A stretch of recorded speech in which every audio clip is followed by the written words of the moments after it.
paz do Senhor, queridos amigos, queridos irmãos, sejam bem-vindos a mais uma Escola Bíblica Dominical, aqui pelo Facebook da Igreja Cristã da Trindade.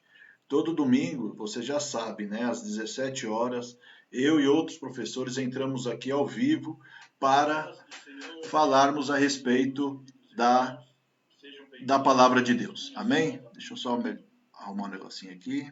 Amém. Pois bem, queridos, hoje nós estamos na lição número 5 da revista da escola da CPAD, a lição número 5, e ela fala sobre Zorobabel recomeça a construção do templo. A nossa aula está dividida em duas importantes partes, tá? A primeira parte, ela é voltada mais para essa questão histórica, para os fatos históricos, né, que é a reconstrução da cidade, lá na cidade de Jerusalém. E a segunda parte da nossa aula, nós vamos abordar mais uma questão doutrinária, questões doutrinárias envolvendo o ministério profético e o dom de profecia. Então, eu te convido aí a assistir a aula inteira até o final, tá? Principalmente porque essa questão da profecia, de ministério profético, de dom de profecia é muito importante para nós, principalmente para nós que somos uma igreja pentecostal. Então, é importante que nós aprendamos corretamente essa doutrina tão importante. Amém? Pois bem, vamos então começar aqui pela leitura bíblica.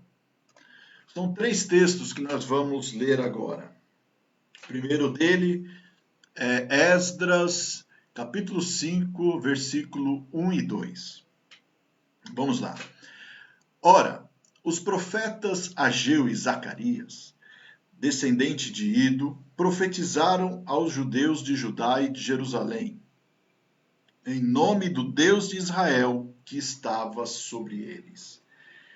Então Zorobabel, filho de Sealtiel, e Jesua, filho de Josadaque, começaram a reconstruir o templo de Deus em Jerusalém. E os profetas de Deus estavam com eles e os ajudavam. Vamos agora para Zacarias, capítulo 4, versículos 6 e 9. Esta é a palavra do Senhor para Zorobabel, não por força nem por violência, mas pelo meu espírito, diz o Senhor dos exércitos. Versículo 9. As mãos de Zorobabel colocaram os fundamentos deste templo. Suas mãos também o terminarão. Assim saberão que o Senhor dos exércitos me enviou a vocês. Agora, Ageu, nós vamos ler ali o capítulo 1, versículo 1 e 2 e o versículo 12. Versículo 1. No primeiro dia do 6º mês do 2º ano do reinado de Dário, a palavra do Senhor veio por meio do profeta Ageu ao governador de Judá, Zorobabel, filho de Sealtiel, e ao sumo sacerdote Josué, filho de Jeozadaque, dizendo: Assim diz o Senhor dos exércitos: Este povo afirma, ainda não chegou o tempo de reconstruir a casa do Senhor. Versículo 12. Zorobabel, filho de Sealtiel, sumo sacerdote Josué, filho de Jeozadaque, e todo o restante do povo obedeceram à voz do Senhor, o seu Deus, por causa das palavras do profeta Ageu, a quem o Senhor, o seu Deus, enviara. E o povo temeu ao Senhor. Tá, então são esses 3 textos que nós vamos ter como base hoje.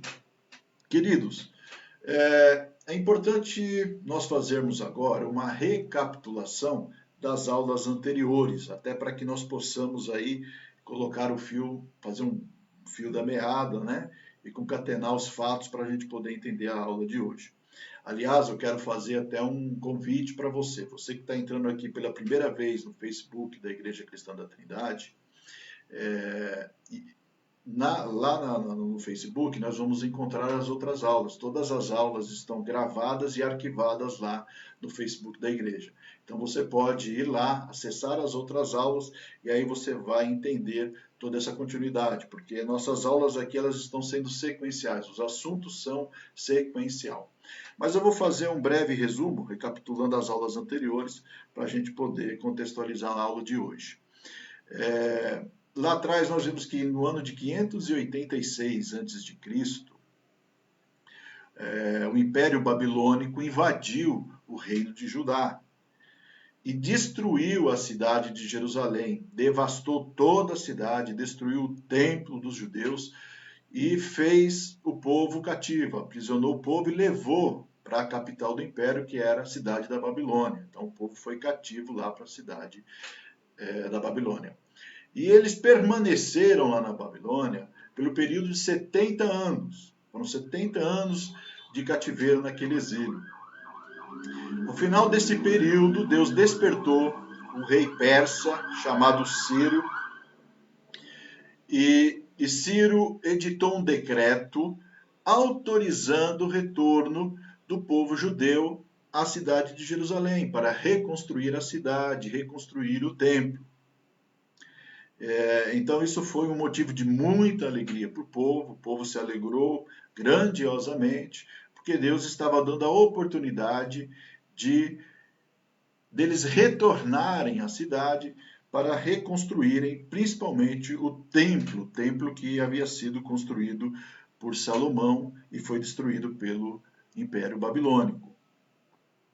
Pois bem, eles retornaram e, como nós vimos na aula passada, eles recomeçaram a construção, porém eles enfrentaram muitas oposições com relação a essa construção. As nações estrangeiras, né, que circundavam ali a Palestina, eles, e principalmente os samaritanos, eles criaram obstáculos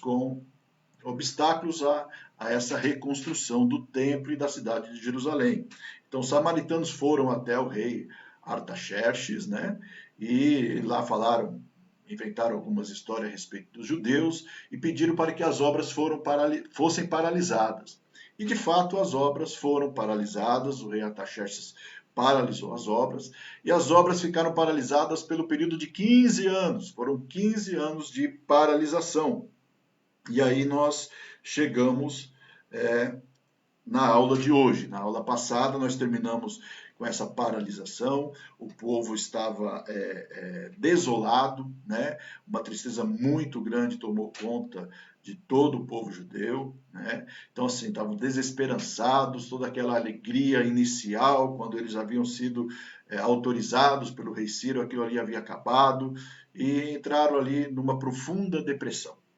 Passaram-se os 15 anos, Deus levantou dois profetas, o profeta Ageu e o profeta Zacarias, e enviou eles lá a Jerusalém para conversar, para falar com Zorobabel e avisá-los que era a ordem de Deus para retomar a construção do templo.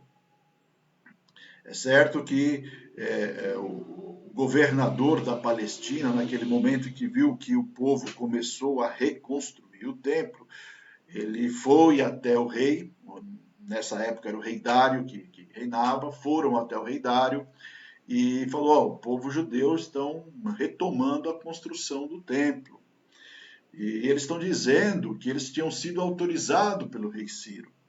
Então, Dário pediu para que fossem aos arquivos, né, lá da Babilônia, mais propriamente ali na cidade de Ecbatana, onde ficava o arquivo real, foram até o arquivo e encontraram lá o decreto do rei Ciro, autorizando o povo de Israel, os judeus, a reconstruírem a cidade de Jerusalém.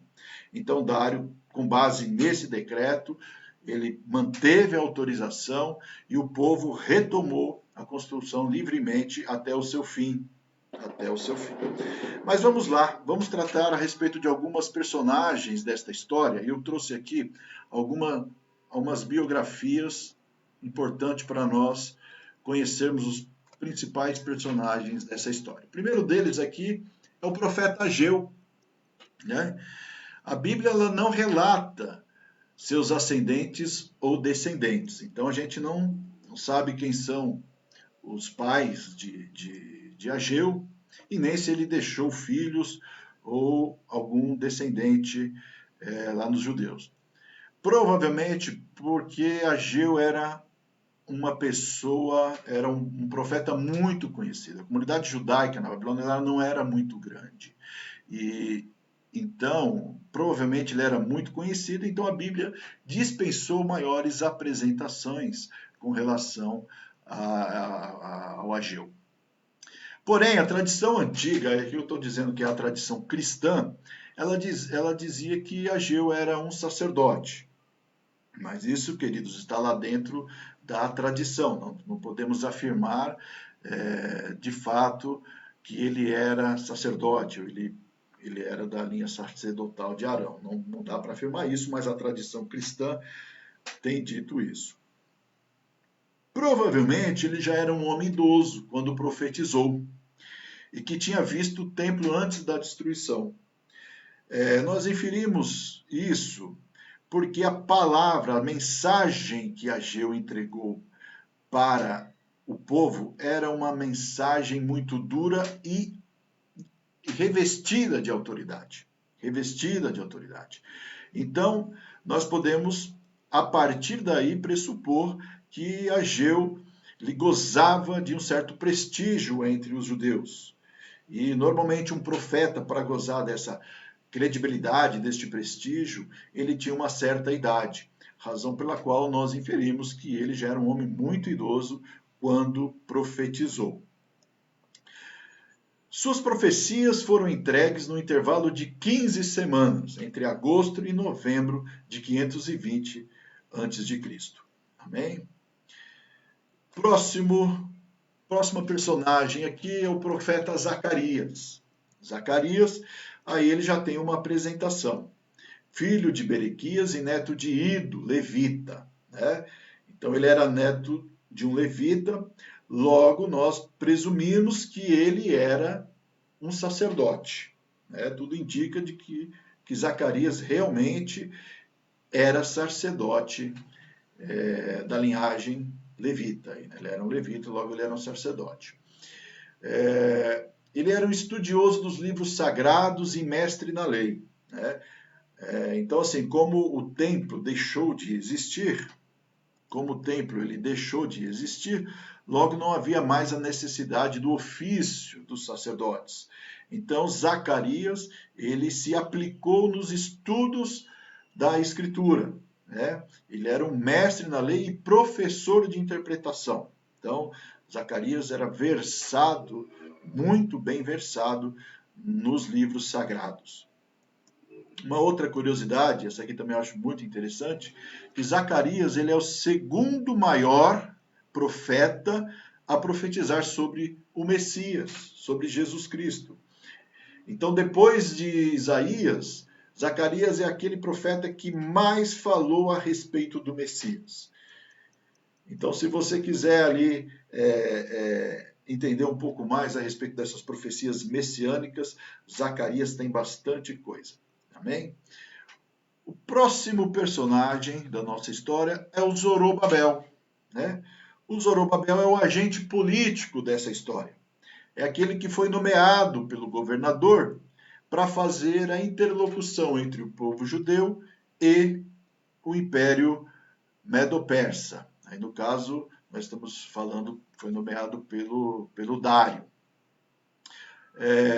Apesar, queridos, que olha só, nós vamos ver lá no livro de Esdras, no capítulo 5, acho que versículo 16, que o primeiro que iniciou, que lançou os alicerces do templo, foi o tio do Zorobabel, o Sasabassar, né, o nome babilônico aí. Esse provavelmente foi aquele que iniciou, mas o administrador dele foi tão curta, tão pequena, que ele perdeu um pouco de importância dentro da narrativa bíblica. Mas estamos vendo aí que ele era sucessor do seu tio Sasabassar. Né? Sua origem remonta à linhagem do rei Davi. Então, ele de fato gozava de uma certa credibilidade para poder governar o povo judeu, principalmente na condução dessas obras, até porque estava ali dentro da linhagem de Davi. Ele não tinha consistência espiritual, razão pela qual recebeu uma palavra de encorajamento da parte de Deus. Eu acho que faltou para ele aí uma certa tomar algumas aulas lá com o profeta Zacarias, né? Ele não tinha assim uma consistência espiritual, um conhecimento aprimorado a respeito do próprio Deus de Israel. Então, mas Deus vai tratar com ele e isso a gente vai ver agora. Então vamos lá. O recado de Deus. Vamos ver o recado de Deus através desses dois profetas, né? Do profeta Ageu e do profeta Zacarias. Para Zorobabel, o governador, que as grandes dificuldades que pareciam montes grandes seriam como uma planície. Então, ele estava inseguro com relação a esse novo desafio. Era um desafio muito importante, um desafio muito grande, mas Deus garantiu. Zorobabel, pode parecer montes grandes, mas não se preocupe porque só parece, na verdade é como uma grande planície. Outro recado de Deus para Zorobabel, a garantia de que ele finalizaria a construção do templo. Então, a segurança da parte de Deus de que aquela obra ia até o fim. E essas palavras foram muito importantes para que Zorobabel se empenhasse e se colocasse à frente desse trabalho, dessa obra muito importante. Recados de Deus para o sumo sacerdote Josué. Queridos, recapitulando ainda da aula passada, nós vimos que um dos motivos que Deus permitiu a paralisação da obra está relacionado com a permanência no pecado do povo de Israel. O povo de Israel continuava pecando.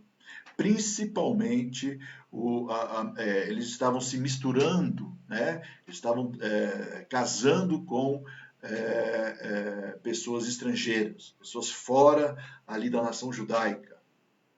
E isso era um pecado diante de Deus, isso contrariava as leis de Moisés.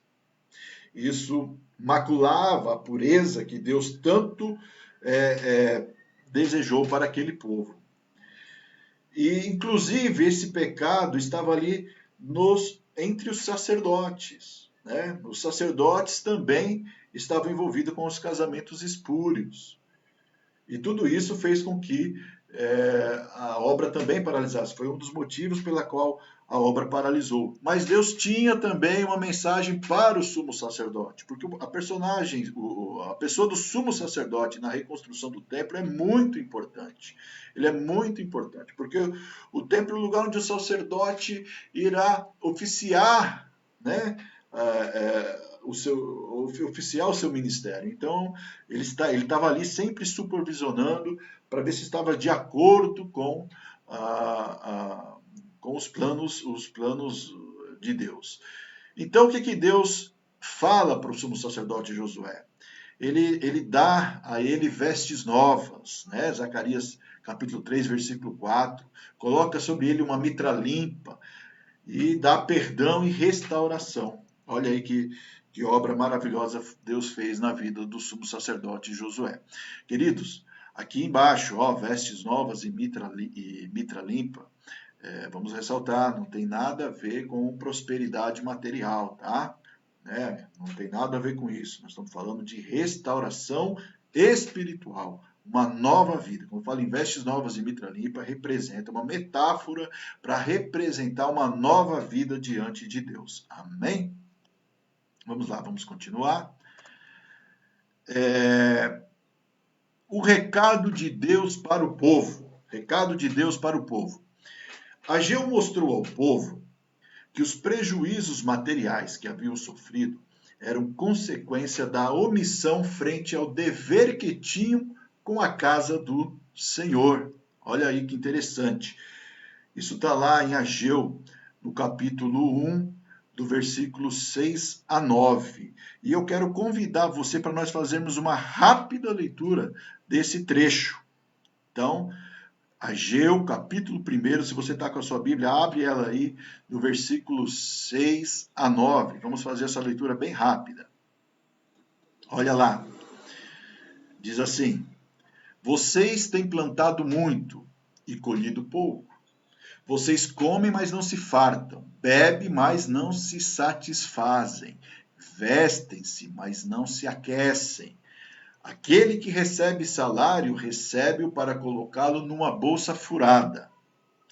Assim diz o Senhor dos Exércitos: vejam aonde os seus caminhos os levaram. Subam o monte para trazer madeira, construam o templo para que eu me alegre e nele seja glorificado, diz o Senhor. Versículo 9. Vocês esperavam muito, mas para a surpresa de vocês, acabou sendo pouco.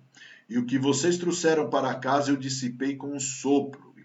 E por que fez isso? Pergunta o Senhor dos Exércitos. Por causa do meu templo, que ainda está destruído, enquanto, presta atenção nessa última frase, olha, enquanto cada um de vocês se ocupam com a sua própria casa, Então, queridos, Ageu demonstrou que a busca desenfreada pelos bens materiais, em detrimento de fazer a obra de Deus, gera prejuízos e impedem as bênçãos de Deus. Vem aqui para mim um pouquinho, quero falar com vocês a respeito disso. Isso aqui eu acho muito importante e eu quero frisar essa questão. Queridos amigos, meus irmãos, Deus, nós precisamos entender os planos de Deus para a nossa vida. E quais são os planos de Deus para a nossa vida? Eu tenho por mim, meus irmãos, que Deus não tem planos materiais, não tem como ação principal planos materiais para as nossas vidas. Tudo aquilo que nós temos na nossa vida secular, primeiramente é responsabilidade nossa.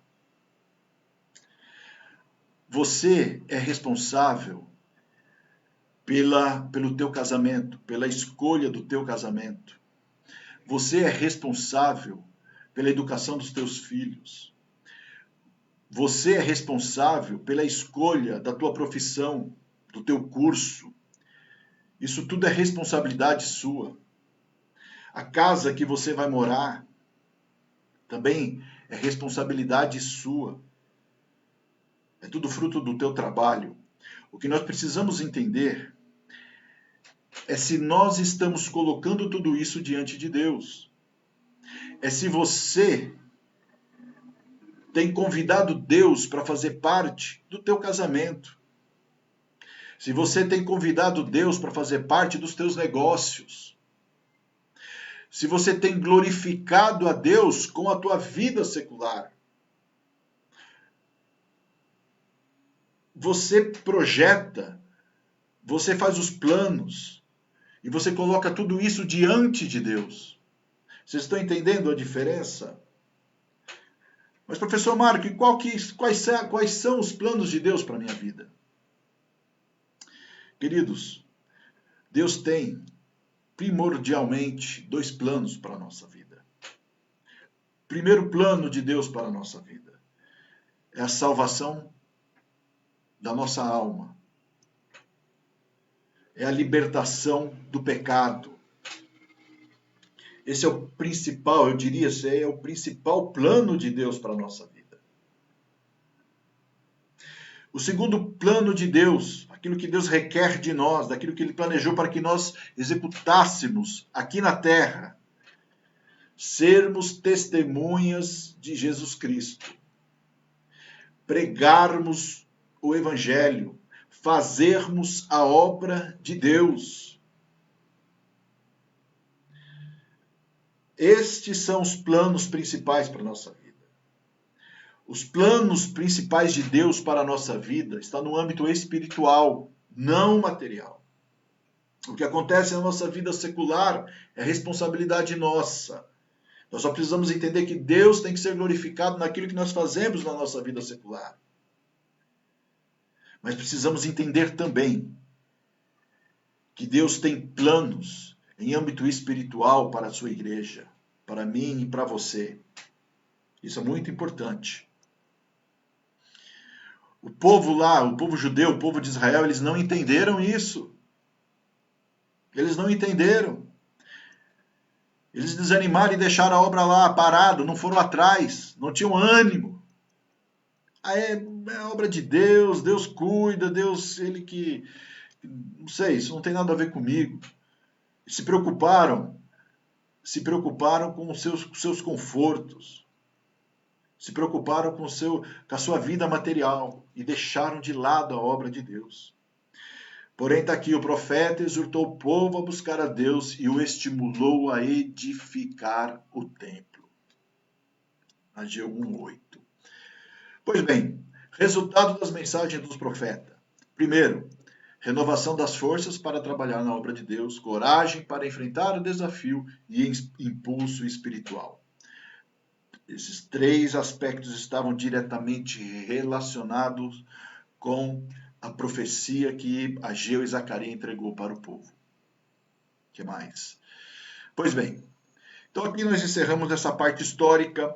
O povo retomaram a construção do templo e pelo período de 5 anos eles finalizaram a construção do templo e a reforma na cidade de Jerusalém. Isso foi motivo de muita alegria, de muito regozijo para o povo por essa grande bênção e por ter retornado, né, e ter reconstruído ali a cidade de Jerusalém. Na próxima aula nós vamos falar sobre a construção dos muros, que foi encabeçada, né, por Neemias. Amém? Pois bem, vamos falar agora então, queridos, a respeito do ministério profético, já que nós estamos falando aí do trabalho desses dois profetas. Vamos entender um pouco o ministério profético e o dom de profecia para os dias de hoje. Olha só que assunto importante que nós vamos tratar agora, tá? Então vamos lá. Ministério profético, uma prova da manifestação de Deus no Antigo Testamento. Vamos lá. Como é que funcionava o processo, né? O processo desse ministério profético. Nós temos aqui, vocês vão ver nesse diagrama que eu preparei para vocês, nós temos aqui Deus, essa pessoazinha sozinha aqui, que é o profeta, né? E o povo. Deus, o profeta e o povo lá no lado direito. Queridos, Deus sempre quis revelar a sua vontade ao seu povo. Deus sempre quis se comunicar com o seu povo. Ocorre que existe uma barreira entre Deus e o povo, que nós vamos chamar aqui de transcendência. Vocês vão ver que tem uma linha aqui no meio, separando Deus do profeta e do povo. Então essa linha de transcendência está dizendo que Deus ele está além da materialidade, ele transcende a nossa materialidade. E o Deus infinito, Deus todo-poderoso, ele não é possível que esse Deus se comunique diretamente com o povo. Não é possível que ele se comunique diretamente com o povo. Então, como é que Deus fazia? Deus separava uma pessoa do povo, escolhia uma pessoa do povo, elegia ele como profeta, ou seja, aquela pessoa que iria receber a mensagem de Deus para transmiti-la ao povo. Então, o profeta, olha aqui embaixo, através do sonho, da audição e da visão, ele recebia essa mensagem de Deus, recebia essa vontade de Deus, essa comunicação de Deus e transmitia diretamente para o povo. Então era dessa forma que funcionava o ministério profético no Antigo Testamento. Característica dos profetas. Eles são mensageiros de Deus. Eles são tidos como porta-voz divino. Eles são tidos como oráculos de Deus. As pessoas consultavam os profetas a respeito da vontade de Deus. Então, são pessoas enviadas por Deus para entregar a palavra vinda diretamente de Deus aos homens. Portanto, as palavras dos profetas são as palavras de Deus. Olha, isso aqui é muito importante a gente entender isso, para nós entendermos também a responsabilidade dos profetas.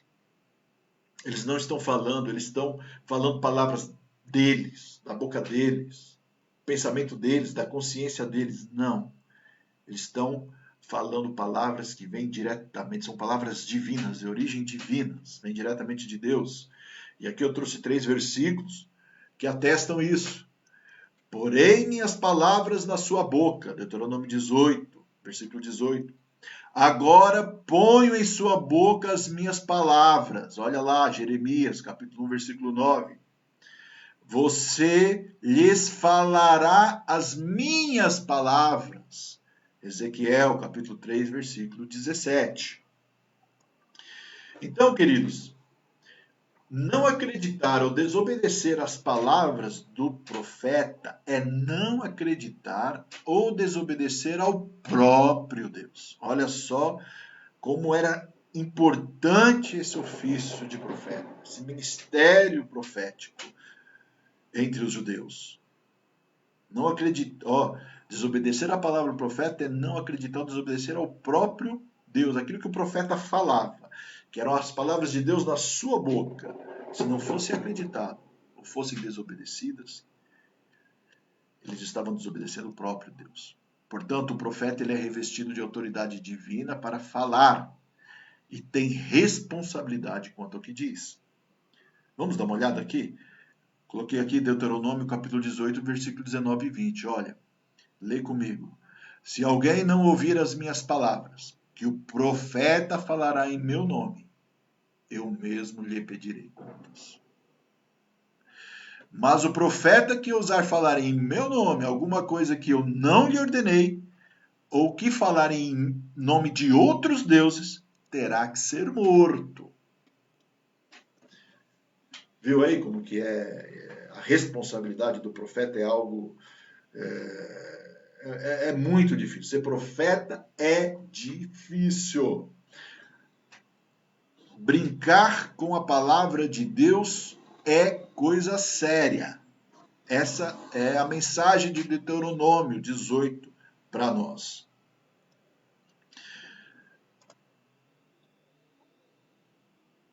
Pois bem, e o ministério profético e profecias na atualidade? Como é que funciona isso?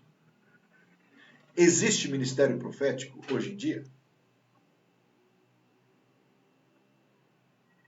E dom de profecia e profecias existe nos dias de hoje? Vamos entender um pouquinho. Vamos lá, vem comigo aqui. O ministério profético, no sentido de transmitir a palavra de Deus, que foi exatamente o que nós acabamos de ver agora, ele foi substituído pela pregação da palavra. Ele foi substituído. Ministério profético é uma instituição exclusiva do Antigo Testamento. O que eu estou querendo dizer com isso? Queridos, quando a gente fala em ministério profético, nós estamos falando de um ofício ministerial. É alguém que é separado exclusivamente para exercer este ofício, para ser profeta de Deus. Essa instituição como ministério, como ofício, dentro da religião judaica, foi inaugurada por Samuel. Foi inaugurado por Samuel. Nós já tínhamos antes outro profeta. Moisés, antes de Samuel, era considerado profeta de Deus também. Mas Moisés ele tinha outras atividades dentro da obra de Deus. Aliás, ele reunia várias atividades. Profeta, juiz, administrador, governador. Mas Samuel inaugurou isso como um ministério exclusivo. Então tinham pessoas que exerciam exclusivamente esse ministério. Tanto que eles eram tidos como oráculos de Deus. As pessoas, principalmente os reis, quando eles iam à guerra, por exemplo, se eles sabiam se eles tinham que ir para a guerra ou se eles iriam vencer a guerra, antes de ir, eles consultavam o profeta de Deus. Então o profeta de Deus estava muito junto ao rei de Israel, aos reis de Israel.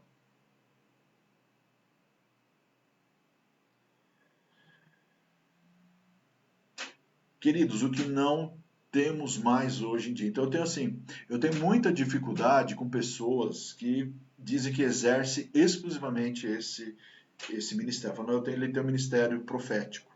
Eu tenho muita dificuldade com isso. De pessoas que isso acontece, acho que você já ouviu falar sobre isso. Eu conheço pessoas que fazem isso. Falam, a pessoa está com um determinado problema. Tem a casa do irmão lá que ele é profeta. Vamos na casa do profeta porque Deus vai falar. É muito perigoso isso. É muito perigoso. Eu não vejo base bíblica para isso.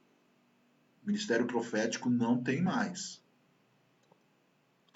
Bom, Marco, então você está dizendo que Deus não fala mais nos dias de hoje através das pessoas? E aqui nós entramos numa outra questão, que é o dom de profecia. Dom de profecia é diferente de ministério profético. Dom de profecia ele é um dom do Espírito Santo de Deus. E é, sim, para os nossos dias.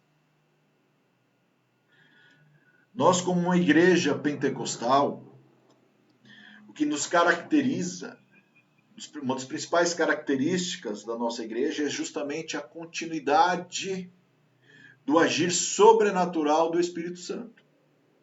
E nós vamos ver lá na carta aos Coríntios, quando Paulo fala a respeito dos dons do Espírito. Está lá o dom de profecia. Então vamos entender um pouco mais a respeito desse dom. Vamos lá. Dom de profecia. Dom de profecia é um dos dons dados pelo Espírito Santo mediante a graça. E é dado para a edificação da igreja.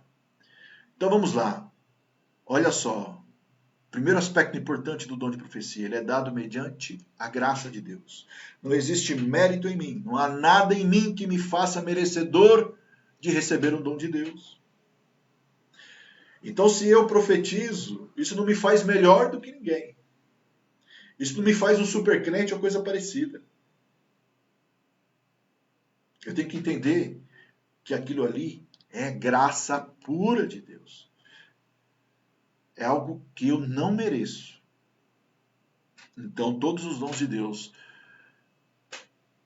são concedidos mediante a graça.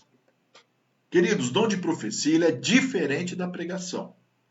E aqui, eu vou fazer aqui uma crítica aos cessacionistas. Que, contrário do que nós pensamos, eles acreditam que alguns dons não são para os dias de hoje, entre eles o dom de profecia. O cessacionista acredita que não existe mais isso. Ele fala que as profecias foram substituídas pela pregação, pela exposição da palavra de Deus. Mas nós vamos ver que existe uma diferença. Pregação consiste no trabalho exegético do pregador para a exposição de um conhecimento bíblico, uma doutrina. Isso é uma pregação.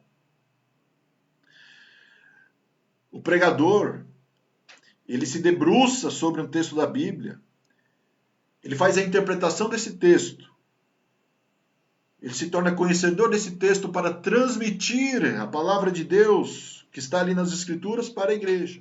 Isso é pregação. Profecia não, era uma revelação espontânea comunicada à igreja. Olha aqui embaixo, ó, revelação espontânea comunicada à igreja. Não houve uma preparação prévia.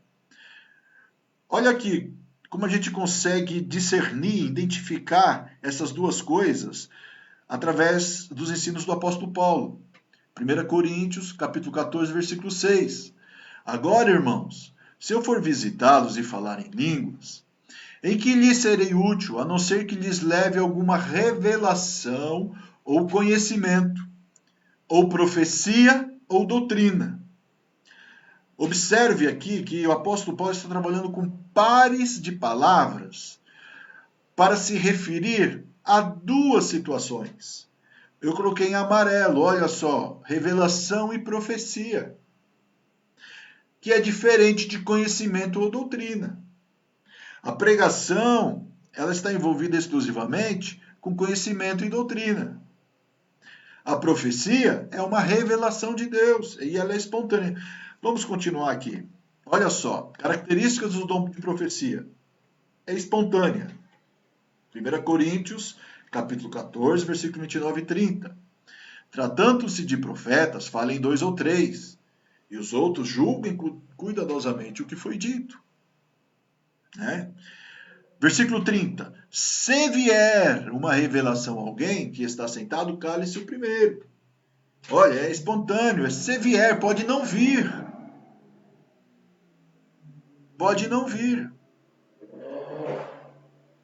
A profecia é algo que Deus vai ali e quer falar naquele momento, usa aquela pessoa, mas pode ser que aquela pessoa profetize uma única vez na vida. Pode ser que ela tenha esse dom várias vezes, Deus vai usando ela reiteradamente. Nós não podemos aí estabelecer limites, mas nós precisamos saber que ela é espontânea. Ela é espontânea. Outra coisa, a profecia ela é reconhecível pelo profeta. O profeta tem plena consciência de que a revelação provém de Deus. Trata-se de um elemento subjetivo do discernimento dado por Deus. Está aqui o texto, 1 Coríntios 14, 32. Não teremos tempo de ler agora. Mas o que eu estou querendo dizer aqui, queridos? A pessoa que vai profetizar, que Deus usa ela para falar alguma coisa ali naquele momento, ela sabe o que ela está falando. Ela não está em transe. Ela não é uma pessoa que você vai chegar depois, vai perguntar para ela o que Deus disse, o que Deus falou através dela. Ela fala, não lembro, eu não reconheço, não sei o que estava acontecendo comigo. Vocês estão entendendo? Ela não está em transe. Ela tem plena consciência do que está acontecendo. Tanto que muitas vezes o profeta verdadeiro, que tem o dom de profecia, ele reluta. Ele sabe da importância. Ele sabe da responsabilidade. Será que realmente é isso, Deus, que eu tenho que falar para aquela pessoa? Ele trava esse diálogo com Deus. Isso é importante.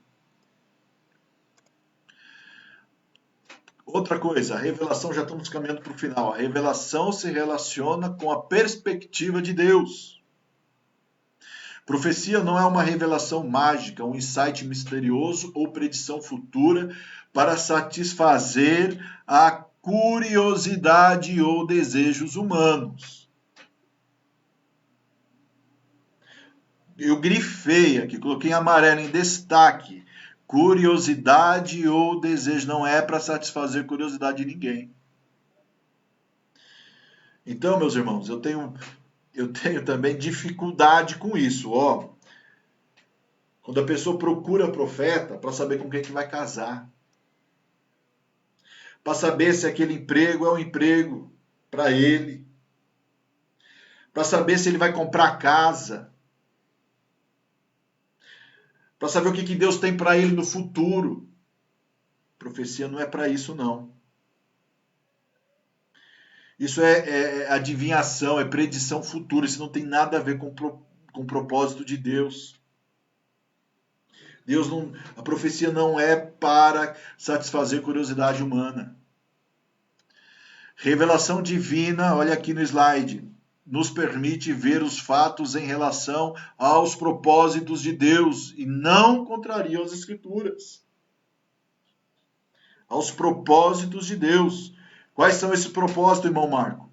Propósitos da profecia. A profecia como instrumento de edificação da igreja visando o projeto de salvação. Olha, principal propósito da profecia, edificação da igreja. 1 Coríntios, capítulo 14, versículo 3 a 4. Mas os que profetiza o faz para edificação, encorajamento e consolação dos homens. Quem fala em língua a si mesmo se edifica, mas quem profetiza edifica a igreja. Vem aqui comigo, é para satisfazer curiosidade humana? É para saber se eu vou viajar ou não vou viajar? Se eu vou ganhar o carro X, Y, Z, se eu vou comprar casa ou não? Não tem nada a ver. É para com quem eu vou casar, muito comum. Não tem nada a ver. Profecia não é para isso. Profecia visa o crescimento e a maturidade cristã. É exortação e consolo. Está tudo interligado com o plano de Deus da salvação. Está tudo interligado com a vida espiritual do sujeito. E obrigatoriamente tem duplo efeito. Mesmo sendo direcionado ao indivíduo, seus efeitos se estendem a toda a igreja, a toda a congregação. Quem profetiza, edifica a igreja. Então essa profecia, meu irmão, se você está querendo entender se aquela profecia é de Deus ou não, aquela profecia, ela reverberou seus efeitos para toda a comunidade. Qual foi o impacto daquela profecia na igreja, no corpo de Cristo? É para a edificação dos homens, do corpo de Cristo. Amém? Queridos, para encerrar a nossa aula, eu queria apenas trazer aqui essa citação de Charles Spurgeon, príncipe dos pregadores ingleses. Um homem que não era sensacionista. E ele diz aqui o seguinte: eu poderia contar uma dúzia de casos semelhantes em que apontei para alguém no salão sem saber absolutamente nada acerca dessa pessoa, ou ter qualquer ideia se o que eu disse estava correto, apenas acreditando ser movido pelo Espírito Santo a dizê-lo. E tão marcante tem sido a minha descrição que as pessoas saem e dizem aos seus amigos: venham ver um homem que me disse todas as coisas que já fiz. Sem dúvida, ele só poderia ter sido enviado por Deus à minha alma, ou não poderia ter descrito com tanta exatidão. E não somente isso, ele continua Charles Spurgeon, e não somente isso, eu mais conheci muitos casos em que os pensamentos dos homens foram revelados do púlpito. Amém? Tá aí, queridos. Deus queira que vocês tenham entendido essas questões. Fique à vontade, você pode depois fazer perguntas, pode perguntar lá no Facebook e nós teremos o prazer de responder, né? Quero encerrar apenas com uma oração, que nossa hora já avançou. Bendito Deus e poderoso Pai, eu te agradeço por esse momento em que nós podemos meditar a respeito da tua palavra, aprender mais contigo a respeito da tua vontade para as nossas vidas. Senhor, abençoe a todos aqueles que estiveram comigo acompanhando esta aula. E abençoe também a todos aqueles, Senhor, que vão acessar essa aula posteriormente. Que tu possas, Senhor, derramar bênçãos. Que tu possa dar-lhes a eles a alegria e o gozo da salvação. É o que eu te peço para a honra e glória do teu santo nome. Amém. Amém.